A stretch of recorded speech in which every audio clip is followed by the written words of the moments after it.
Governor, you have been leading a border security initiative.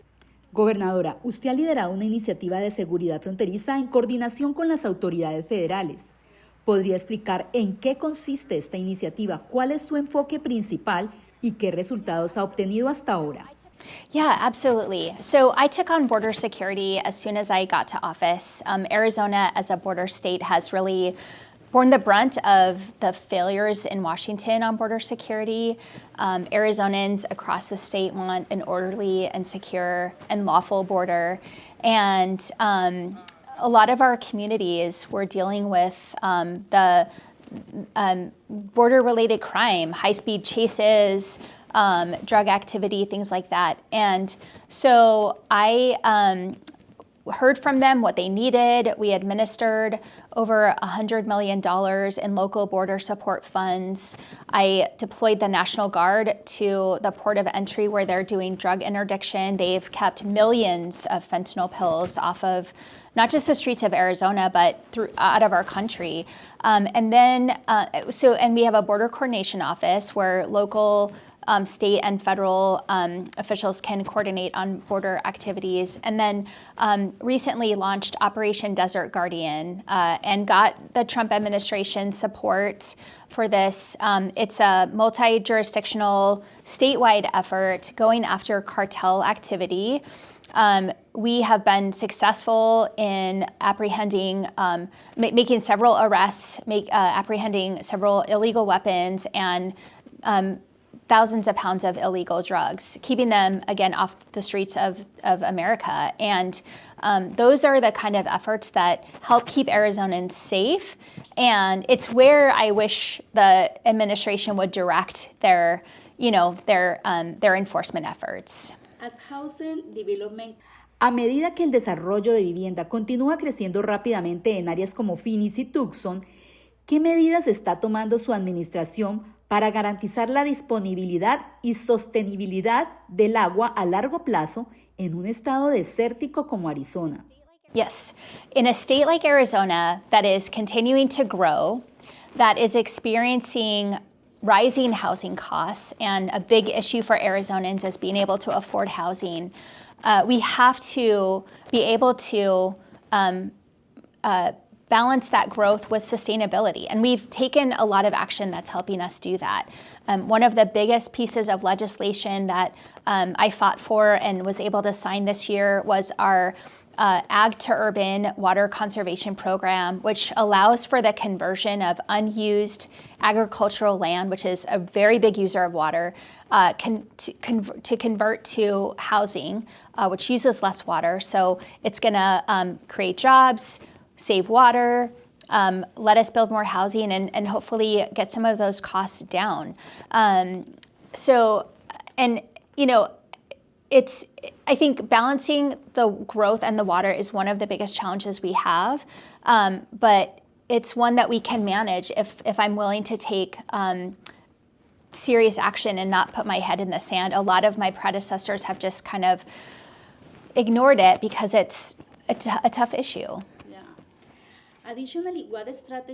Además, ¿qué estrategias o programas se están implementando para ampliar las opciones de vivienda asequible para familias de bajos ingresos? So my first budget, I fought for and secured $150 million in the state's Housing Trust Fund, which is the largest deposit ever made into that fund. And that fund is specifically designated for affordable housing. And so because of that action, we've broken ground on thousands of units of affordable housing across the state.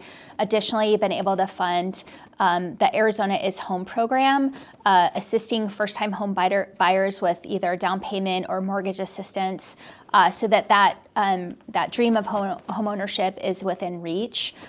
There's more to do on housing, but those are a couple of the actions I've taken that really help the most hard hit by housing costs. ¿Qué acciones y recursos está priorizando su administración para apoyar a la población sin hogar en Arizona? Hablamos recientemente con un comerciante en South Tucson y nos dijo que 2 personas en situación de calle mencionaron haber llegado desde otros estados. ¿Tienen información sobre si personas sin hogar están siendo reubicadas en Arizona desde otras partes del país? Algunos miembros de la comunidad han expresado preocupación creciente, notando que algunas, aunque no todas, de estas personas consumen drogas y contribuyen a una percepción de menor seguridad en ciertas áreas. ¿Cómo está enfrentando el Estado esta situación? Yeah, homelessness is a growing problem everywhere, not just in Arizona. But it's directly related to the housing affordability issue. I mean, there's a lot of, if you talked about some of the issues that homeless people are experiencing that create a perception of unsafetyness. People with chronic mental health issues or drug substance use problems that exacerbate their inability to maintain housing. And so it's a complex problem. And one that I think the state has tended to kind of just shift to the cities and have the cities deal with. I don't take that approach. I think the state needs to be a much better partner with our cities. So we've tackled some of the housing issues, but a lot of folks that are on the street need more services and support to be successful. And a big problem that we have in Arizona with our unhoused population is the heat of the summers. And so really work to expand the heat relief efforts that are provided during the summer months with cooling centers, with coordination with local authorities on resources for the most vulnerable, which are usually unhoused in those circumstances. So, and this year, in this year's budget, I fought for and was able to get $15 million specifically for homeless programs. Dada la sequía persistente y los desafíos que enfrenta el Río Colorado, ¿cómo se está preparando el Estado para posible futuras escasez de agua mientras continúan aumentando las construcciones y el crecimiento poblacional? So again, this is a big concern. 5 million people in Phoenix and Tucson rely on Colorado River water. Arizona is home to 22 of the 30 basin tribes of the 7 basin states.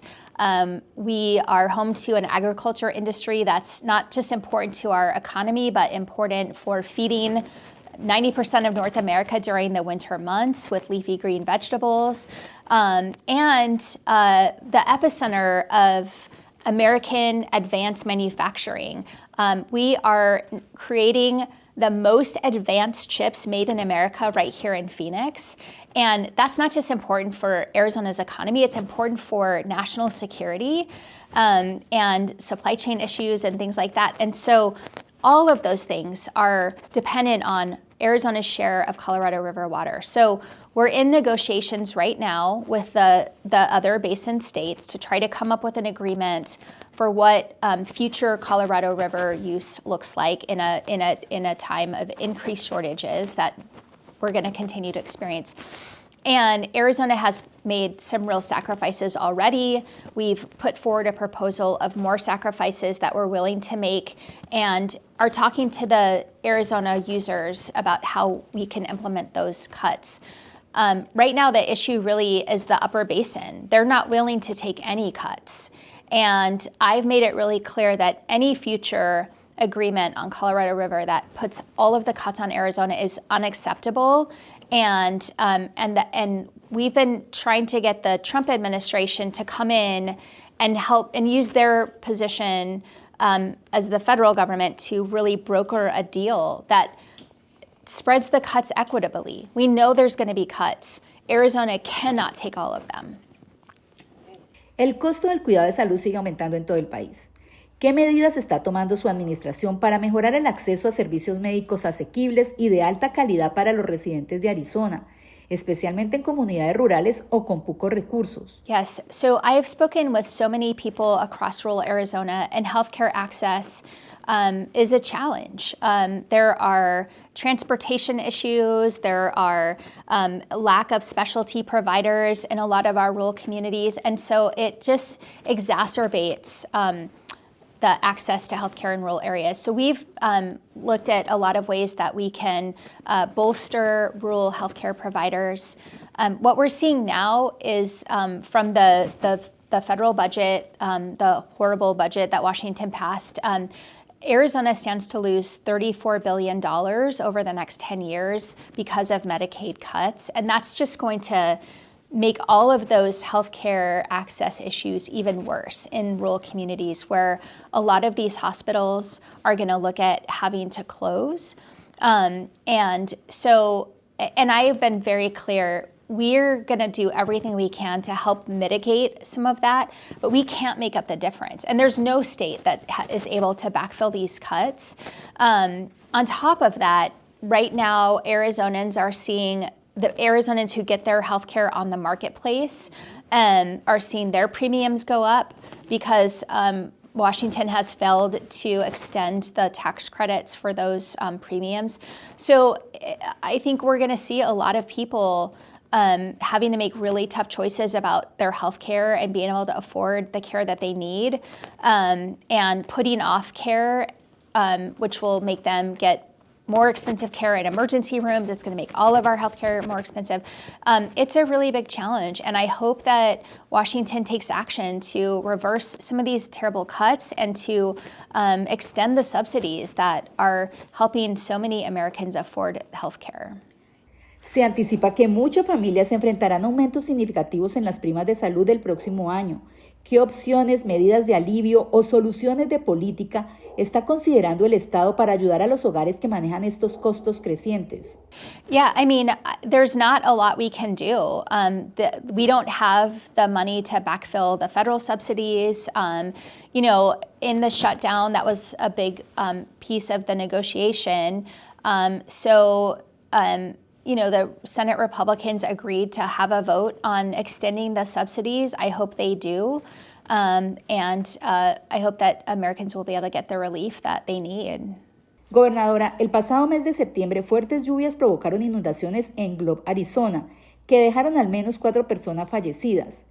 ¿Cuál es el estado de las ayudas que se están gestionando para esta comunidad? Yeah, so we submitted our request for disaster relief, and we're advocating for the needs of the community with the federal government. The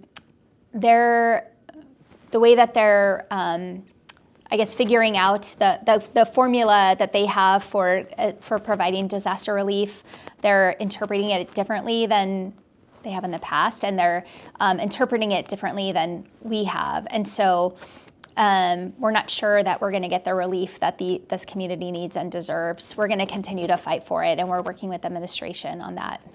Thank you very much. Thank you.